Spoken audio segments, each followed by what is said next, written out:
صباح الخير لكل الحاضرين في هذا الملتقى. صباح الخير أيضا لمشاهدي قناتي العربية والحدث الذين يتابعون الآن مباشرة على الهواء هذه الجلسة، لمتحدثين السعيدين بوجودهم معنا وسعيدين أن نكون من ضمن الحاضرين في ملتقى السليمانية.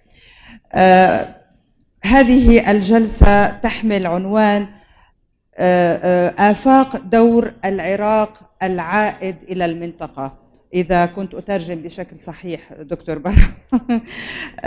وحقيقة أردت أن أبدأ بهذا البيت شعر للشاعر العراقي العظيم الجواهري، يقول فيه: لا بد عائدة إلى عشاقها تلك العهود وإن حسبنا ذواهب. لا أدري إن كان فعلا هذا العشق البغدادي العراقي لكل شيء منذ أن ولدت البشرية، منذ أن ولدت الحضارات مرت عبر بلاد ما بين النهرين، الشعر مر عبر بلاد ما بين النهرين، الأديان مرت عبر بلاد ما بين النهرين، والأنبياء، إلى طبعا الاستراتيجيا والثروات والحروب أيضا والأطماع لم تتركها. لكن أين العراق في كل هذا؟ هذا ما نطرحه في هذه الجلسة، وهذا ما أتوجه به أولا إلى الدكتور إياد علاوي. أرحب بالدكتور إياد علاوي، طبعا رئيس الوزراء السابق، الأستاذ فؤاد السنيورة رئيس الوزراء اللبناني السابق، الأستاذ عمرو موسى وزير الخارجية المصري السابق، فخامة رئيس الجمهورية اللبناني السابق أمين الجميل، وأيضا دولة رئيس مجلس الوزراء الأردني السابق طاهر المصري. صباح الخير وأهلا بكم جميعا. أنا معتادة على العمل مساء. لذلك أبدأ معك من هذه النقطة: هل العراق وما يعيشه بكل شيء، بمكانته، بثرواته، بدوره، باستراتيجيته، هل هو يعيش؟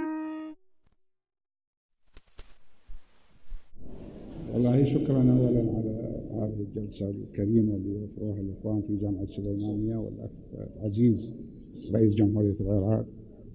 وثانيا لابد ان نتحدث عن تراكم وخطوط عمل للعراق لكي يجمع نفسه مره اخرى وينهض، وهذا لا يزال الطريق في مخاطر كبيره وكثيره.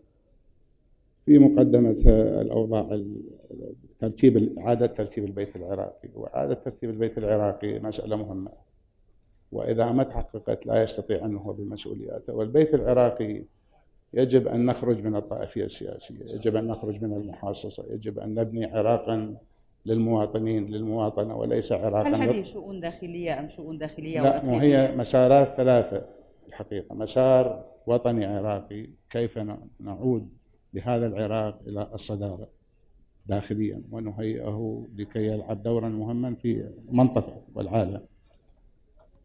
لابد أن نتحدث عن مثلا نتحدث عن داعش والإرهاب. يعني لا تزال احنا ما هزمنا العقيدة التكفيرية السياسية، احنا هزمنا معركة عسكرية داعش ووجودها على الأرض، وعناصر الموجودة في المجتمع العراقي لا تزال حاضنة للإرهاب وليس طاردا للإرهاب. يعني بمعنى أنه الانقسام بالمجتمع العراقي والطائفية السياسية اللي الحقيقة المجتمع العراقي غلب السياسيين، هذه إذا ما يعود المسار إلى طبيعته ونؤكد على دولة المواطنة لن يستقر العراق ولن يستطيع أن يقوم بدوره. المسار الثاني هو مسار الإقليمي. العراق مطالب بأن يكون له دورا إقليميا مهدئا ودورا إيجابيا ودورا يكون جسرا رابطا بين عمقه العربي وعمقه الإسلامي. وهو الله نطاه موقع جغرافي متميز، هو مطل على دولتين إسلامية مهمة هي تركيا وإيران. نعم. وأيضا له عمقا عربيا بالإضافة إلى تكويناته وتشكيلاته وشرائحه في العراق. احنا كنا نعرف أن المنطقة الإقليمية ملتهبة الآن، وهناك صراعات عنيفة، وصراعات قسم منها متسبب من الداخل، وقسم منها مفروض من الخارج، لأنها أصبحت منطقة صراعات للأسف. فالعراق يقدر يلعب دور، خاصة الدور الرائد الذي يستطيع أن يلعبه العراق هو في المجالات التالية: أن يكون عنصر تهدئة في المنطقة. عفوا، عنصر تهدئة في المنطقة. عنصر تهدئة. ثانيا، عنصر داعم للدول التي لا تمتلك الثروات الطبيعية، وأخص بالذكر الأردن، لبنان، مصر وسوريا، متى ما تتعافى سوريا من وضعها. طيب، يعني هذا. وطبعا المسار الثالث هو المسار اللي في هذا العالم اللي متغير باستمرار، واللي يتغير بسرعة وسرعة فائقة، فيجب أن يجد العراق طريقا للتعامل معه، خاصة الآن هناك مراكز قوى بالعالم بدأت تبرز، وبدأت تهفت القوى الأمريكية مثل ما كانت مسيطرة على العالم. خلينا ندخل على كل نقطة بمفردها. أنا فقط أريد أن أشير قبل أن أتابع مع دولة الرئيس سنيورة بأن باب الأسئلة مفتوح، على الأقل يعني بالدقائق الأخيرة من هذه الساعة سنحاول أن نختار مجموعة من الأسئلة الأساسية نوجهها لضيوفنا اللي أنتم رح تطرحوها، وسنختار منها هذه المجموعة. معي عفوا دولة الرئيس سنيورة، أولا حضرتك تعيش واحدة من معارك سياسية كبيرة الآن في لبنان على مستوى الشخصي على المستوى الشخصي هذه معركتك الكبيرة، لكن أريد أن أسأل في موضوع: عندما نسمع المحاصصة، عندما نسمع المنطقة الملتهبة، وأيضا عندما نسمع بأن وكأن في خط واحد، خليني على الأقل أبتدئ في بغداد، مش رح روح أبعد من بغداد ولكن ينتهي في بيروت. هل نحن أمام محاور جديدة، أم العراق منه تنطلق ترتيبات مختلفة للمنطقة؟ شوفي سيدة نجوى، عم نسمعك.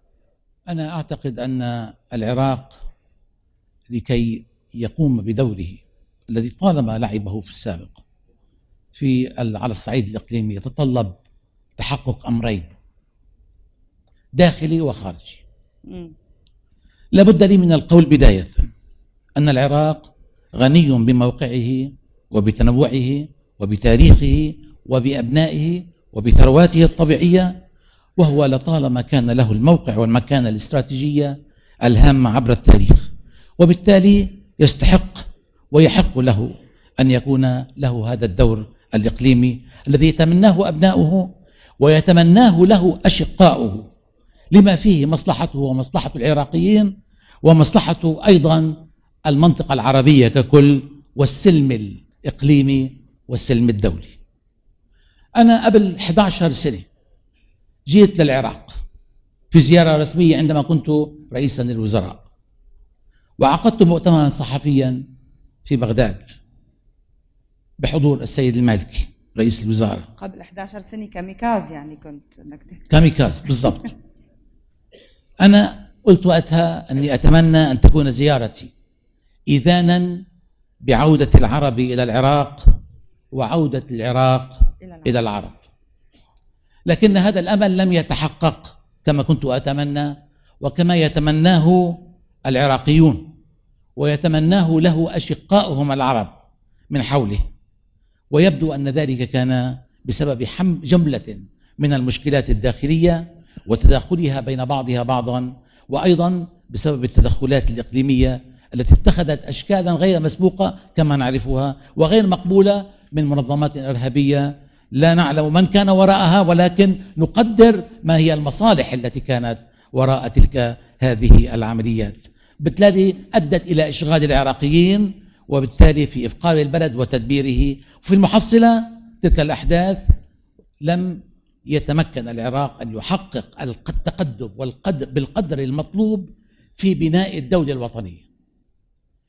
الدولة الوطنية التي يفترض بها أن تكون محتضنة لكل مقومات وأبناء الشعب العراقي دون أي تهميش لأي من تلك المكونات، والمستندة يجب أن تكون للدولة المدنية التي يتساوى فيها جميع أبنائها في حقوقهم وواجباتهم والتزامهم باحترام دولتهم ضد من ينتهك سيادتها وقوانينها وأنظمتها، بما يسهم في تحقيق أمر أساسي وهو اكتساب ثقة العراقيين المواطنين بدولتهم استنادا إلى ممارستها لحياديتها بين جميع الفرقاء العراقيين وعدالتها في التعامل معهم. طبيعي هذا يقتضي أن هذا النجاح في هذا العمل لبناء الدولة الوطنية هو شرط أساسي لكي تتقدم العراق بعملية التقدم على تحقيق الدور الإقليمي. لكن هذا الأمر طبيعي يقتضي عمل داخلي على صعيد الاقتصاد، على صعيد محاربة الفساد. وأنا دعوني أقول لكم الفساد أيها الإخوة ليس فسادا بأن هناك من يقبض رشوة، وهو موجود ويجب أن يحارب، ولكن الفساد في أصله هو فساد سياسي، هو في المحاصصة وفي الزبائنية التي تمارس والتي تسخير الأجهزة الحكومية لصالح فئات دون فئات أخرى من المواطنين. هذا هو الأصل الذي يجب أن يحارب. نرجع كمان مرة للمحاصصة، فكرة نعم المحاصصة نعم. وتفكيرها. هلا بالموضوع طبيعي لأخذ العراق أنه يلعب دوره الإقليمي، هذا الأمر طبيعي يجب أن يتم كما قلت بدون أي تمييز، لا عرقي ولا طائفي ولا جندري ولا مذهبي ولا مناطقي، حتى يستطيع العراق أن يلعب هذا الدور. هذا الدور الإقليمي أنا بعتقد هو بالإضافة إلى استعادة التوازن الداخلي يجب أن يكون هناك عمل من أجل استعادة التوازن الخارجي الذي تعاني منه المنطقة. عزيز. وهذا الأمر يعني بعبارة أخرى طبيعي المنطقة عم تعيش مشكلة تتعلق باستمرار إسرائيل في هضم الحقوق العربية وفي إلغاء كل القرارات الدولية، ولكن هناك أيضا لدينا مشكلة في الخصوم الموجودة بين الدول العربية وإيران، وهذا الأمر طبيعي. حتى نوزع وننظم النقاش بشكل عادل. أعطيني دقيقة بس وبعطيك إياه. أنا هذا الموضوع، هذه الخصومة يجب أن تعالج من خلال مد اليد إلى إيران حتى نستطيع أن نستعيد هذه العلاقة على أساس عدم التدخل بالشؤون الداخلية في المنطقة، وعلى أساس احترام سيادة كل دولة من الدول. مد اليد إلى إيران يعني فكرة قلت أنا مد اليد لإيران مد اليد لإيران حتى نستطيع أن نستعيد الاعتبار في العلاقة وبدون أي تدخل في الشؤون الداخلية لأي من الدول الموجودة، وعدم استتباع أي من هذه الدول أو الضغط عليها أو بالتالي تحويرها عن مسارها، بحيث يعود العراق جزءا من هذه المنطقة. طيب. وجزءا من العالم العربي ويقوم دوره بذلك. دقيقة ونص صاروا خلاص. معالي الوزير عمرو موسى، حضرتك يعني كأمين عام جامعة عربية وكوزير خارجية عايشت مراحل العراق، مراحل على عقود، يعني مراحل واختلافات وتطورات كثيرة جدا حصلت بالعراق أيام النظام السابق، أيام الحرب العراقية الإيرانية ونتائجها إلى آخره، وطبعا كل ما حصل من بعد العام 2003 من بعد الدخول الأمريكي. بالتالي يعني من هذه الخبرة، وحضرتك ابن النيل أيضا اللي بيلاقي بلاد ما بين النهرين، من هذا المنطلق هذه الدول العميقة العربية بقوتها العربية، مصر، العراق، سوريا الآن جريحة جدا جدا جدا، على الأقل كيف يمكن أن تستعيد حضورها والعراق أساسي فيها بهذه الجانب من العالم في الوقت اللي ازدهرت الأدوار الإقليمية على حساب الدور العربي؟ شكرا.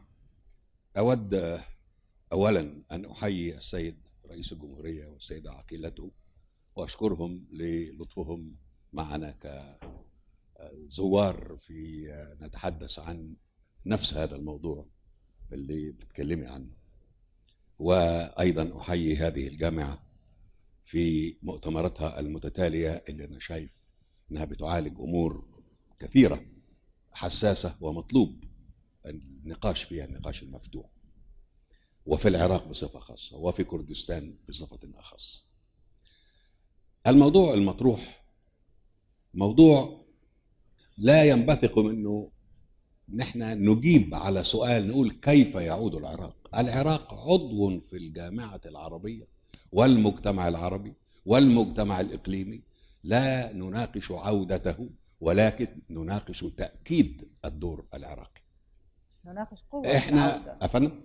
قوة العودة. احنا في العالم العربي لم يخالجنا شك في أسوأ اللحظات التي واجهها العراق في أن العراق قوة عربية مهمة، ولا يمكن العراق يصل إلى قوته إلا من خلال الدعم العربي والإيمان العربي بأن العراق دولة مهمة في هذه المنطقة، مهمة في العالم العربي، ولها دور في الحاضر والمستقبل. ده أول نقطة. النقطة الثانية تتعلق بكردستان، وأنا سعدت جدا لما استمعت إلى كلام السيد نائب رئيس الوزراء أن العلاقة متنامية إيجابيا بين الحكم المركزي والحكم في كردستان. إحنا في مصر وفي العالم العربي يعني لنا مع كردستان علاقة عميقة طيبة من أيام صلاح الدين وقبل صلاح الدين وبعد صلاح الدين، فلا يمكن أبدا أن احنا نتكلم عن العراق بدون كردستان أو العالم العربي بدون كردستان. ومن ثم فإنه نحن بنتحدث عن المستقبل، والمستقبل يرتبط بالعالم العربي. العالم العربي يعني إيه؟ العالم العربي يعني هذا العالم الضخم اللي فيه 500 مليون نسمة أو حوالي ذلك، فيها عرب، فيها كرد، فيها أمازيغ، فيها مسلمين، فيها مسيحيين، فيها من تركمان، فيها يعني أنا بس يمكن فكرة الآخر لا بدها ندوة واحدة. النقطة هي أن هذا عالم عربي، والعالم العربي هو اللي في رأيي لابد وأن يقف ليشكل تشكيل جديد في القرن ال21.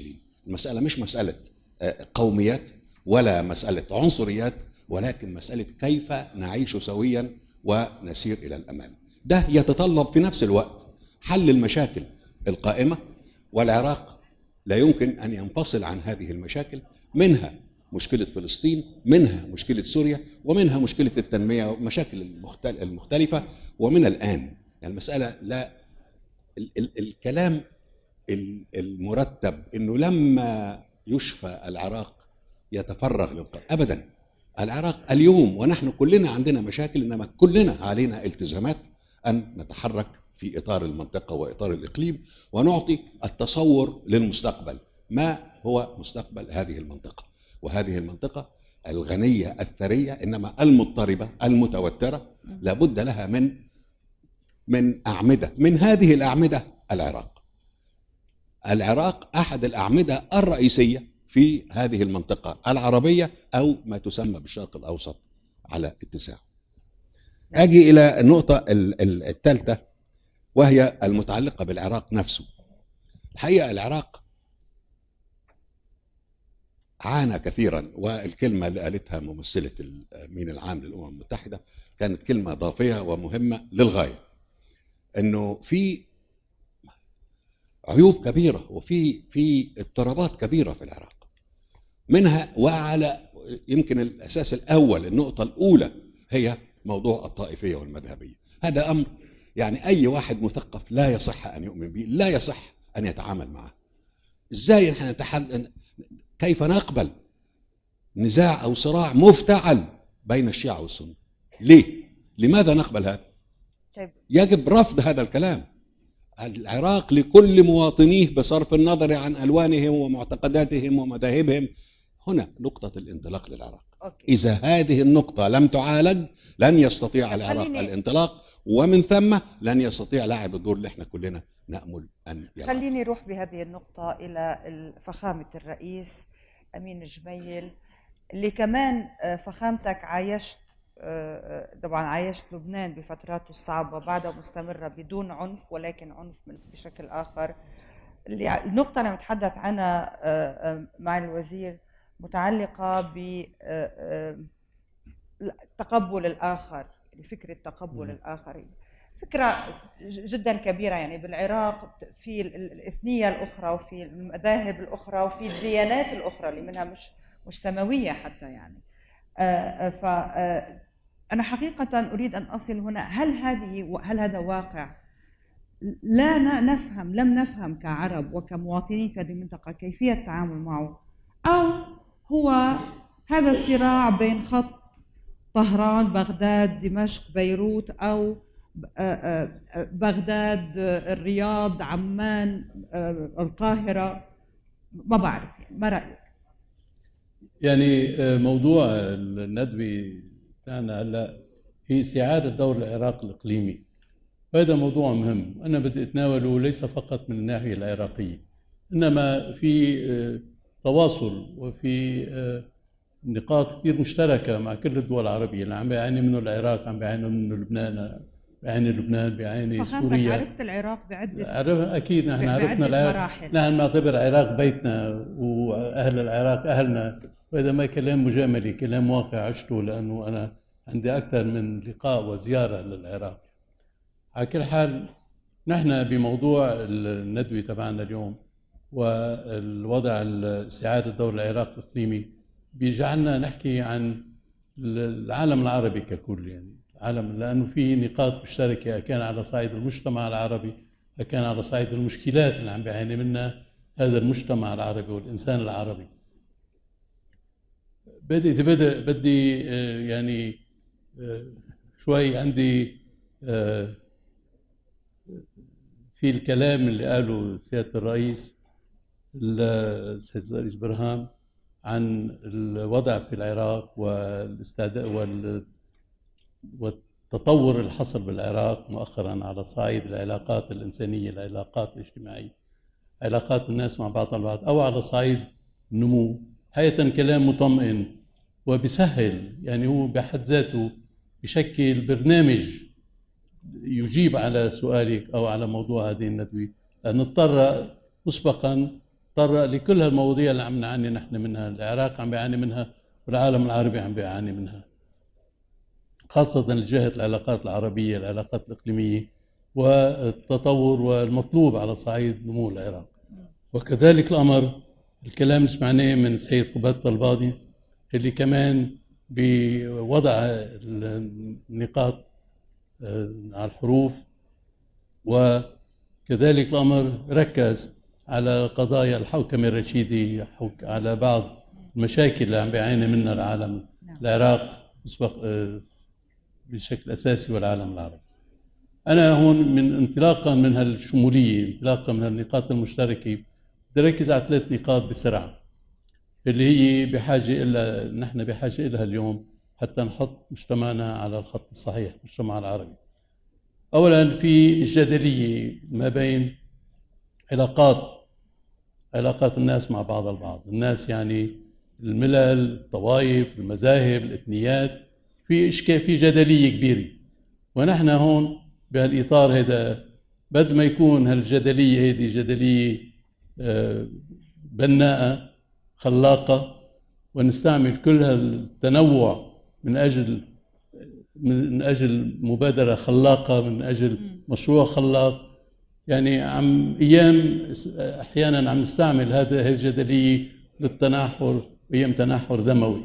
هل يمكن لحظة، يعني في عنا أولا هذا بالثقافة بالتربية مفروض ينعمل جهد كبير حتى يكون هالتنوع هذا تنوع خلاق، تنوع بناء، تنوع يشدد على من جهة على وحدة المجتمع، واثنين على دور المجتمع مع الخارج. هاي الموضوع الأول. الموضوع الثاني اللي هو كذلك أمر مشترك للعراق ومجموعة من الدول العربية هو العلاقات الدولة مع الخارج والتدخلات. نحكي عن موضوع العراق اليوم بصورة خاصة، أو عنا نحن في لبنان فينا كمان نتناول تقريبا بذات التوجه في مثلا الصراع التأثير الأمريكي والتأثير الإيراني وغيره من التدخلات. كذلك أمر هون والرئيس برهام كمان ناول هذا الموضوع ليشاهد ضرورة النائب النفس ويكون الدولة منفتحة على الجميع. أهلا وسهلا اللي بحب يعمل علاقات أخوية ومنفتحة وبناءة، ونوقف بوجه التدخل اللي هو التدخل في الشؤون الداخلية أو التدخل السلبي. هذا موضوع مهم جدا، قضية النائب النفس، ويكون نستعمل نحن هذا بالعراق وبالدول العربية الأخرى كذلك الأمر، نستعمل العلاقات الخارجية أو التأثير الخارجي نستعمله من الناحية الإيجابية ونثمره في اتجاه نمو وتطور العلاقات الخارجية ونلعب دور. الموضوع الثالث بالطبع كمان تناولوه الرؤساء قبلي، هو موضوع الحوكمة الرشيدي. يعني الحوكمة الرشيدي هي عنصر أساسي، عنصر منه فقط إصلاح بالمعنى أنه إصلاح نحن قضايا أخلاقية نمنع الناس تسرق أو يكون في رقابة أو لا. الحوكمة الرشيدة هي أساس لبناء الوطن، أساس لبناء المواطن. يعني ما في مواطن صالح، ما في دولة مسؤولة عن أمورها، أو ما في نمو أو تطور بدون ما يكون في الحوكمة الرشيدة. الحوكمة الرشيدة هي شرط أساسي من شروط نمو البلد واستقلاله وسيادته ودوره. فلذلك هو 3 نقاط بسرعة يعني ممكن نتناولها نناقشها أكثر، بس كسبا للوقت بختصر بها 3 نقاط هودي اللي هن بعتقد العراق مثال في تطبيق هذه الأمور. ونحن حقيقة ليس إطلاقا من باب المجاملة، إنما اللي شعرنا في العراق إنه في نقلة نوعية مؤخرا في تحقيق هالأمور اللي ذكرناها، والكلام المطمئن اللي قال سيادة الرئيس وقال الأستاذ طلباني كذلك أمر شيء مطمئن، لأنه عم نشعر إنه في شعور مشترك وفي تحمل المسؤولية في دفع العراق باتجاه الصحيح. لأنه بقدر ما العراق استقر، بقدر ما العراق رجع إلى دوره الطليعي، بقدر ما المنطقة العربية استقرت. لأن نحن بحاجة، وأقول بكل وضوح، نحن بحاجة إلى عراق قوي، بحاجة إلى عراق متعافى، بحاجة إلى عراق موحد، بحاجة إلى عراق يلعب كل دوره في هالمنطقة هذه، لأنه هذا بيؤدي إلى تعزيز مفهوم العروبة الصحيحة، العروبة المنفتحة، وبالتالي يعزز الحضور العربي ويساهم في حل مشكلات العربية أيا كانت. وشكرا. دولة الرئيس طاهر المصري، العراق القوي، العراق بخير، يعني العالم العربي بخير، أو العراق الضعيف على الأقل بعض العالم العربي يمكن أن يستفيد منه؟ لا شك بأنه العراق مر بتجربة صعبة جدا، ونحن لا نتحدث هنا عن دور العراق، لأن العراق دوره موجود، وأسباب ومؤهلات هذا الدور موجودة منذ 7000 عام ومستمرة، ولذلك مش بحاجة العراق لشهادتي في دوره. حقيقة الأمر موجودة في تاريخه وفي أرضه وفي شعبه وفي ثقافته. لكن مر العراق ومرت الأمة العربية بظرف صعب جدا، ونحن الآن للأسف نتكلم عن استعادة دور العراق. لا أبدا، العراق دوره ما تغير وبقي كما كان. لكن العراق الآن وإحنا كعرب بعد ما حدث في العالم العربي وفي العالم من تغييرات، يجب أن نعيد النظر في أمور كثيرة. علينا أن ندرس ماذا حدث في تلك الفترة، وكيف العالم يتغير، وما هو المستقبل الذي يبدو أنه إحنا بعيدين عن تقييمه بالشكل الصحيح. ولذلك أقول بأنه على العراق الآن أن يبدأ ليكون قدوة للأنظمة أو للسياسات العربية، بأنه يبني دولة، أن يبني الدولة القطرية. كثير من البلدان العربية تبني السلطة، وإحنا سبب مشكلتنا أنه السلطة هي يتم التركيز على السلطة وليس على الدولة. العراق الآن عنده توجه واضح لبناء الدولة، وسيكون العرب وكثير من الأنظمة العربية بحاجة إلى هذا النمط حتى تستطيع، لأنه بناء الدولة هو أساساً يعني الدولة المدنية الديمقراطية. نحن لا نتحدث عن أي شيء، نتحدث عن ديمقراطية حقيقية. عانى العالم العربي وفشل الربيع العربي بسبب أنه هذه الأمور أخذت جانبا ولم تؤخذ بالشكل الصحيح. ثانيا أنا بعتقد بأنه تعتبر الربيع العربي فشل يعني؟ نعم. تعتبر الربيع العربي فشل، بس حتى ركز ماله؟ على الدكتور علاوي عم تقييم بيوافق. أنا لا، أنا بلاش يسمعوا الناس تقييمي لأنه شوية كمان أصعب من كلمة فشل. لا، أنا بعتقد مع احترامي للجميع إنه الربيع العربي قام من قبل شباب صافيين وطنيين عانوا من كثير من الأنظمة ومن الأحكام التي تمت ثم اختطف، ولكن بدأ بشكل يعني شريف ونظيف، ثم اختطف كما اختطفت في العالم العربي أشياء كثيرة أو أحداث كثيرة. فلذلك إحنا الآن بعد التجارب اللي تمت يجب أن نعيد تقييم كل هذه الأمور في عالمنا العربي. النظام العربي المشترك، الجامعة العربية، الأمور، بعض الأمور، العلاقات اللي بتتم. فأنا بعتقد أنه السيد رئيس الجمهورية في كلامه الآن، الكلام اللي تفضل فيه كلام ديمقراطي صحيح، وهو يتعلق بالعراق بالذات، لأنه العراق عنده تنوع، ويجب أن يكون هذا التنوع مبني على أسس سياسية صحيحة. نعم. في عراق وطني، يعني هناك إحنا يعني العالم العربي والمفكرين العرب بعد الربيع العربي وبعد ما تم يجب أن ننظر إلى مفهوم القومية العربية والعروبة الدول، لأنه في تنوع يجب أن يتم هذا أخذه بعين الاعتبار، ونضع ميثاقا أو تعريفا أو شيء من هالقبيل بنتيجة هذه التجربة. نعم. طيب، أنا ابتدى عندي بعض الأسئلة، ما بعرف كم متبقي من الوقت لحتى نعرف كيف توزيع الوقت بعد على الأسئلة، بس بدي أسمع كنت بس ردك. إيه أعطوني الحرية الكاملة الضيوف، خلص مش محتاج. بدي أسمع.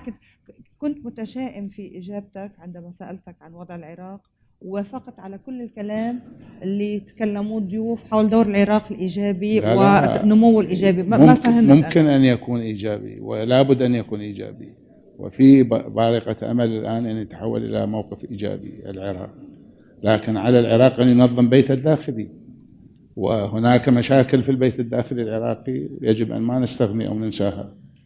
من دون أن نحقق مبدأ المواطنة الكاملة والمتساوية والعادلة لا يوجد بيت عراقي.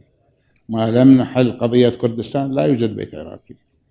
ما لم نحل قضية الفساد الذي مستحكم بالأجهزة العراقية مثل ما حكى رئيس الدولة، ماكو عراق. لهذا احنا نقول انه مسار العراق الداخلي وبناء البيت العراقي السليم هو قادر حين ذاك ان يلعب العراق دورا رائدا في المنطقة.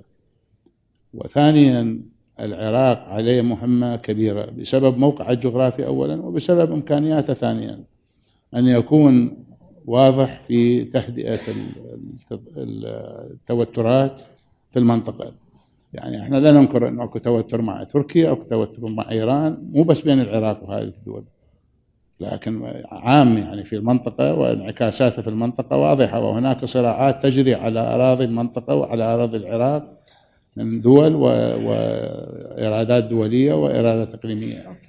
فلهذا الدور الثاني للعراق متى ما يبني بناء الداخلي بشكل سليم هو أن ينتقل إلى معالجة الأوضاع الإقليمية وتهدئة الأجواء الإقليمية باتجاه مسألتين، تحقيق مسألتين: تبادل المنافع وتوازنها أولا، وثانيا طيب بالتاكيد عدم التدخل في الشؤون الداخليه. بس يضاف اسمحوا الى لي هذا أنا يضاف أكون الى هذا صارمة شوي بالوقت حتى ما نستفيد. يخالف، بس مو انت اسئلتك معقده مو سهله. سؤالي سريع كان سؤالي اخذ 15 لا، الجواب عليه مهم. والمساله الثالثه العراق اللي يقدر يلعب عليها وبيها ويكون عامل فاعل هو الوضع الدولي اللي واصل الى درجه من الالتهاب والتغير والمتغير. ما حد يخدمنا هذا الوضع من دون ان يكون العراق والشرق الاوسط والدول العربيه والاسلاميه تلعب دور ايجابي في هذا الموضوع. عظيم. فيني اقاطعك؟ انا خلصت خلاص. اوكي شكرا. الاستاذ عمرو موسى كان عنده تعليق، بدي اضيف على تعليقك وكمان دوله الرئيس سنيورة، بس بدي اضيف على تعليق الجامعه العربيه والدوله العربيه يعني، وحضرتك بالمقابل الجامعه العربيه يعني تنهال عليها كل انواع الشعر خليني نسميه الشعر حتى ما اقول الهجاء. طيب اين الجامعه العربيه وماذا يمكن ان تفعل؟ انا روحت الاسئله بس الان تعود. تفضل. قبل ان اتحدث عن الجامعه العربيه خلينا في موضوع العراق. احنا السنه اللي فاتت استمعنا الى السيد الرئيس حيدر عبادي في كلمه كانت تعتبر جديده على الجارجون، على الطريقه التي تحدث بها افندم. كانت خريطه الطريق واضحه، كلام جديد مختلف. وايضا رئيس الوزراء الحالي له كلام مختلف. احنا اذن العراق اصبح يستمع الى اراء مختلفه وفيها رفض لبعض السياسات او بعض السياسات الاقليميه، وفيها تاكيد انه العراق لا يؤخذ بهذه السهوله ولن يركب بهذه السهوله. ده شيء مهم يجب ان احنا نضعه في الاعتبار. النقطه الثانيه ده يتعلق بموضوع ايران. الحقيقه هنا بدك تساعدني بالوقت. افضل المواقع اللي تنطلق منها رساله ايجابيه ان العالم العربي لا يصح ان يتم التعامل معه بطرق تدخل او بطريق القوه، انما بطريق التفاهم. يتفاهم العالم العربي مع ايران، انما لن يخضع ابدا تحت اي ظرف، ومن ثم ستكون هناك فوضى في هذه المنطقه طالما استمرت الامور على ما هي عليه. الرساله العراقيه الحقيقه يجب تكون رساله ايجابيه، نحن نستطيع ان نتعايش، وانما بشروط مهمه بالنسبه لنا، ان يحترم بعضنا البعض من حيث السياده، من حيث السياسه، من حيث التعامل وعدم التدخل، وانهاء هذا الفصل الدموي في وضع العراق او وضع المنطقه. النقطة الثالثة وقبل الجامعة العربية ضروري نؤكد على ما ذكره الرئيس أمين جميل في موضوع الحوكمة. هذا موضوع فعلا مهم للغاية. سوء إدارة الحكم هي التي أوصلتنا إلى ما نحن عليه. الجامعة العربية لا تزال هي عنوان العرب. يعني لما يجي حد يتكلم مع العرب، عايز أتكلم العرب كلهم، وأنت بندخل أكلمهم إزاي؟ هذا العنوان. هو ده اللي حصل في شرم الشيخ مؤخرا. كان في العرب إزاء أوروبا، العرب إزاء المجموعة العربية، إزاء المجموعة الأوروبية. هذا لا يزال قائما، وإنما لك حق ولنا جميعا وللكل أنه لابد من إعادة النظر، إعادة إحياء الجامعة أو أي نظام آخر يجمع العرب. طيب. وأي نظام آخر يجمع ويتعامل مع الإقليم. طيب. أي النظام الإقليمي القادم. عندي مجموعة دقائق بعد تعليق كمان، يا ريت تساعدوني بالوقت دولة الرئيس. بدي انتقل بعدها بالسؤال لدولة الفخامة. أنا أريد أن أقول أن هناك على الأقل 3 مسارات يجب أن يسير العراق عليها، وهي بداية الإصلاح الداخلي لتحقيق الإدارة الرشيدة الداخلية واستعادة الثقة الداخلية، بما يمكن العراق من أن يصبح فعليا دولة متضامنة مترابطة متحدة مع بعضها بعضا لمصلحة جميع أبنائها وتحقيق السلم الأهلي الداخلي. والثاني هو من خلال بناء العلاقات الصحيحة في الجوار بالتوازي مع بناء الدولة الوطنية يعني. وأيضا الثالث هو من العلاقة العربية بأن يصار إلى تقديم أن عودة العرب إلى العراق أمر أساسي، لأنه هذا يمكن العراق من أنه هو أن يصمد وأن يتفاوض مع جيرانه بالشكل السليم لمصلحة جيرانه ومصلحته. أنا أعتقد هذه 3 مسارات أساسية، ويجب أن يكون في هناك إرادة عربية في الوقوف إلى جانب العراق. عظيم. فخامة الرئيس أمين جميد، سؤال من لانا، طالبة في الجامعة الأمريكية في السليمانية، تسأل ما هو مستقبل العلاقات العراقية مع لبنان؟ هل في شيء خاص لازم أن يكون، يعني اليوم يقال أنه في شيء خاص لكن ما بعرف إذا هو شيء صحيح. علاقات لبنان مع العراق تعود إلى عشرات السنوات، عشرات السنين، عشرات يعني مئات. طيب ما تزعل، يعني على الأقل نحكي بلبنان الحديث والعراق الحديث من تاريخ الاستقلال لحد اليوم، حتى نراعي لك شعورك حضرة الأمين العام.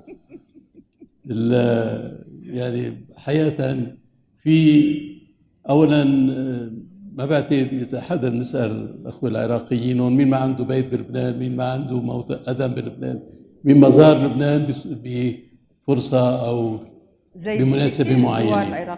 وكذلك أمر اللبنانيين شاركوا، رجال الأعمال شاركوا بنمو العراق بشكل فعال وجدي في حقبة معينة من الزمن. عطفا على ذلك كان العراق دائما دعم أساسي للبنان على الصعيد الاقتصادي. في عنا بطرابلس لبنان شمال لبنان بعد لهلا في مجمع الاي بي سي إيراك بتروليوم كومباني بعده موجود لليوم، يعني علاقات. كان في كذلك امر خط سكه الحديد. يعني في هالعناصر هذه اذا عم بذكرها ما عم بذكرها من ناحيه الماديه تنقول انه في سكه حديد او في شركه بترول اي بي سي، انما تنقول انه فيها التواصل الاقتصادي، التواصل الثقافي المستمر بين لبنان والعراق على مدة عشرات من السنين على الأقل من تاريخ استقلال البلدين.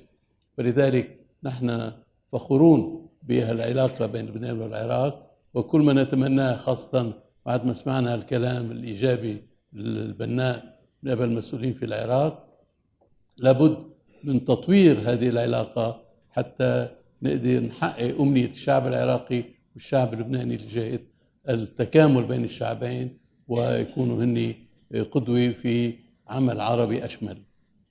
شكرا لك فخامة الرئيس.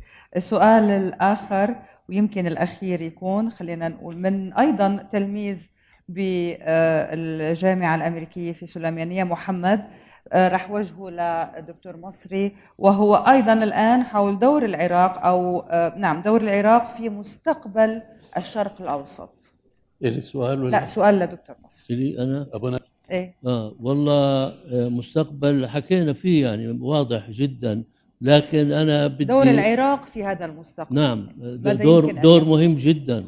نعم، لأنه في الآن تغييرات كثيرة عم بتصير في الشرق الأوسط، والعراق أساسي في المنطقة وفي في العالم أو في النظام العربي.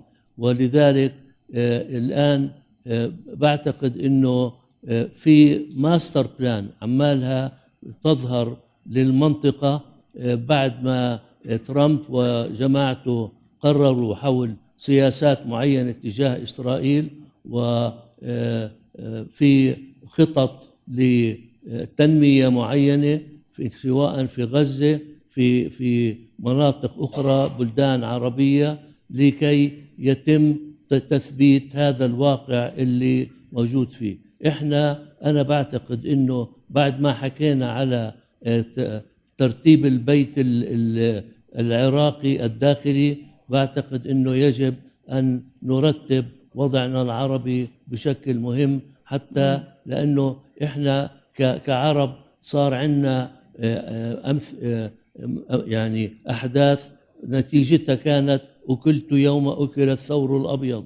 إحنا مشينا بطريق وفرقوا بيناتنا وراحت البلاد كلها وصار هناك هذا الفساد. ولذلك المفهوم الجماعي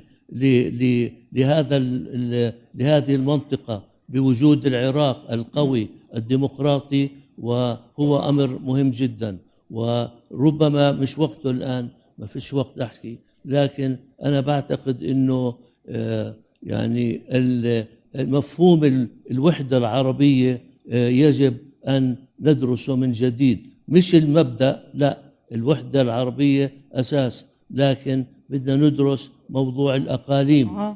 يعني الأقاليم، يعني هناك 4 أقاليم عربية، يتباعد المفهوم الوحدة في ذهنها من موريتانيا إلى عمان.